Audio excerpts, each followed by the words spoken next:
So today I want to talk about an old show that I used to like to watch when I was younger.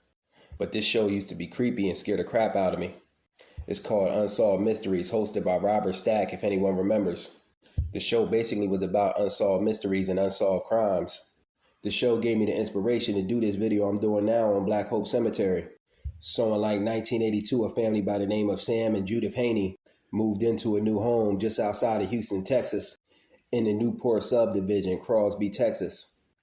These were nicer upscale homes.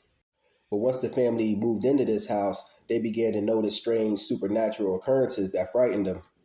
So one day in particular, they got an unsuspected knock at their front door by an older elderly man named Jasper Norton. And Mr. Norton informed them that their home and backyard and several other homes in this development were built over an old African American slave cemetery. And Mr. Norton knew this because as a younger man, he dug most of the grave sites. So Jasper Norton took Sam Haney to his backyard to show him exactly where these graves were buried. So Sam Haney, in wanting to put an in-ground pool in his backyard, began to dig for this pool. And lo and behold, there were two graves right in his backyard. The deceased were mainly former slaves. The last burial in this community took place in 1939.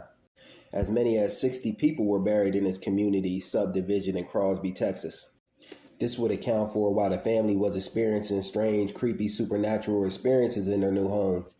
And here's some more crazy stuff to add. Many of the houses in this development were built right over the African American slave cemetery called Black Hope.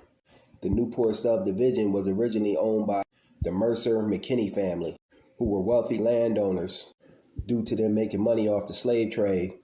The family owned 5 slaves. When slavery was abolished, they gave a portion of their land to their former slaves. Like this is supposed to make right the injustice they done by even owning slaves. A whole entire black community was built on this section of land back years ago. The black community had schools, churches, and even a cemetery until fire eventually demolished it. Eventually, land developers, the Purcell Corporation, began building homes right over the former community. And those African American bodies laying there in the graves.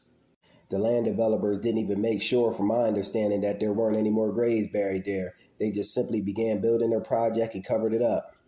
The homes in this area and the community, to my knowledge, are still up. You know they didn't go back and account for and get all those 60 black bodies that were buried down there. Developers were doing this a lot back in the day, just building projects over African American cemeteries.